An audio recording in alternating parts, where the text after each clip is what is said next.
民生的消息，这4月份就要来起电钱啊，大众运输的成本也对咧起。代替即马是当咧研究调整票价的方案，会照程序来审议。今仔高铁是表示讲，这基本的费率甲票价会交予经理部门依规定来评估到底敢要起价。另外，台北捷运的电钱是占成本的13%。今仔日市长蒋万安是讲，这起价有影是予成本加较沉重。毋是尖峰时刻，加上流参草运站经过的台北捷运市政府站4分钟左右就有一班车。这旅客不少，明年4月电价会调整。台北市长蒋万安受访的时提起，这对北捷来讲负担真重。那票价敢是会调整，旅客已经有心理准备。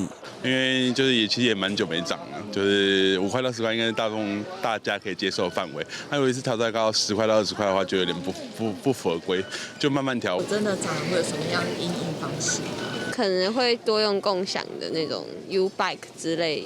台北捷运声明指出，北捷营运成本电价占13%，以112年为例，电价成本大约23.84亿，目前继续透过各项节能措施减少能源消耗，也密切观察台电电价调整方案，审慎评估。对各界关注电价敢是带动大众运输票价起，台湾高铁声明有关基本费率甲敢要起票价，会依相关规定综合考虑内部营运成本、外部社会经济环境经济，进行整体评估了后，适时报请董事会讨论决定。交通部长吴国才表示，目前高铁无提出方案，那代替拄到2年一摆票价检讨，等咧研究票价调整方案。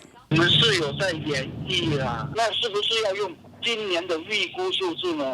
这还要再做讨论，因为你预估数字毕竟它不是一个很明确的数字。代替伊规定每2年要检讨一摆票价，计算公式是以前一年载客甲收益为依据。